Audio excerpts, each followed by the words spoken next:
Guys welcome back to Rafi's vlogs. അപ്പോൾ guys, Malayala സിനിമയിൽ ഇന്ന് നടക്കുന്നത് എന്താണ് ഗൈസ്? നിങ്ങളൊന്ന് നോക്കുക. എപ്പോൾ നോക്കിയാലും മലയാള സിനിമയിലെ പല നടന്മാരെ കുറിച്ചുള്ള വാർത്തകളാണ് ഇന്ന് വന്നുകൊണ്ടിരിക്കുന്നത്. ഹേമ കമ്മിറ്റിയിൽ പല കാര്യങ്ങളാണ് ഇന്ന് ചർച്ച ചെയ്തുകൊണ്ടിരിക്കുന്നത്. എപ്പോൾ നോക്കിയാലും ഡെയിലി ഓരോ വാർത്തകളാണ്. രഞ്ജിത്ത് എന്നെ കുറിച്ചിട്ടുള്ള വാർത്തകൾ, സംവിധായകൻ സിദ്ദീഖിനെ കുറിച്ചുള്ള വാർത്തകൾ, സ്ഥാനമൊഴിയുന്ന വാർത്തകൾ, വളരെ സംഘടന സിനിമയിൽ നമ്മൾ കണ്ടിട്ടില്ലാത്ത പല കാര്യങ്ങളുമാണ് പുറത്തു വരുന്നത്.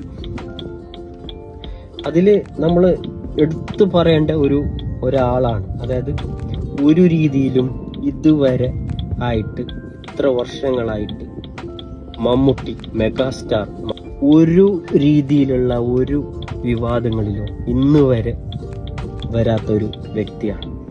ഒരു സ്ഥാനങ്ങൾക്ക് വേണ്ടിയിട്ടോ എടുത്തു ചാടി കയറുന്നതോ അതിലൊന്നിനും മമ്മൂട്ടി നിൽക്കില്ല.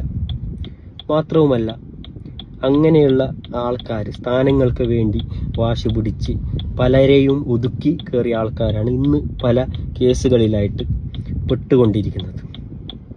നമുക്കെന്നും തുറന്നു പറയാം, മലയാള സിനിമയിൽ മമ്മൂട്ടി എന്ന വ്യക്തി എല്ലാവർക്കും ഒരു ഏറ്റവും വലിയൊരു ഉദാഹരണമാണ്.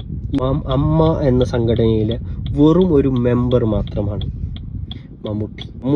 മമ്മൂട്ടി ആകെ അമ്മ സംഘടനയിൽ പോകുന്നത് കൂളിംഗ് ഗ്ലാസും വെച്ച് നല്ല അടിപൊളി ഡ്രസ്സുമായിട്ട് കൂളായിട്ട് പോയി വരും. ഒരു വിവാദങ്ങളിലോ ഇന്ന് വരെ കയറിയിട്ടില്ല. ബാക്കിയുള്ള പല നടന്മാർക്കും ഇന്ന് പുറത്തു വരുന്ന കാര്യങ്ങൾ നമ്മൾ കേട്ടാൽ നമുക്ക് തന്നെ അത്ഭുതം തോന്നുന്നുണ്ട്, ഇവരൊക്കെ ഇങ്ങനെയുള്ള ആൾക്കാരാണോ എന്നുള്ളത്.